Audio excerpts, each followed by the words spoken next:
All right, guys, so this week we're going to change things up a little bit.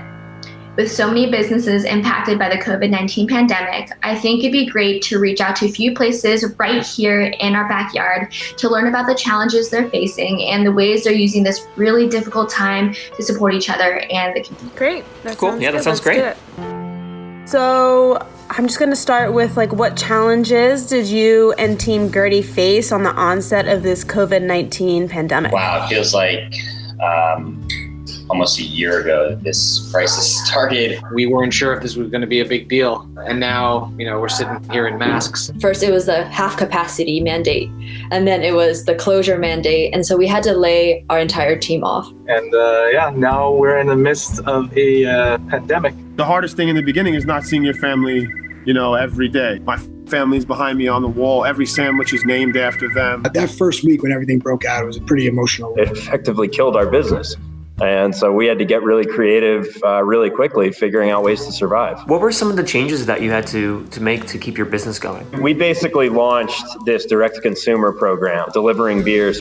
Something like that should really take months to develop. And we basically had 48 hours to do it. Our brains have never churned so fast, just constantly thinking of how to make this work and how to push forward. So then we were brainstorming, we're like, the Kaya toast kit would be amazing, which is a loaf of bread and then our homemade Kaya jam and a thing of butter. So guests can bring it at home and make it at home. Regina's Grocery is working with Streetwork NYC. They started running out of food, and so we turned Grubhub into a donation platform. For every peanut butter and jelly sandwich sold, I'll give them one. And we sold over 2,000 sandwiches. Oh, wow. The only thing my partner and I really wanted to do was provide for our staff. It was just going to be bento boxes. So it's cold and then you just microwave it.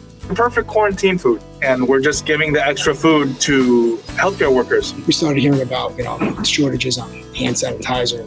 Wow, we're pretty well set up to do that, So we basically transformed things overnight, from gym to making hand sanitizer. We took the challenge and we pivoted into becoming a relief center, making 250 meals a day for the Relief Workers Fund. Our goal right now is to serve the community. Do you have any advice for customers or people out there looking to support your business or others like it during this time? Gift cards for your local restaurants are an amazing way to help at least push and help them through for a little bit. Even words of acknowledgement. You can go on their Yelp. You can write a review from that time that you may have forgotten to write about. Go to REGINA'S.com. You make your own donation.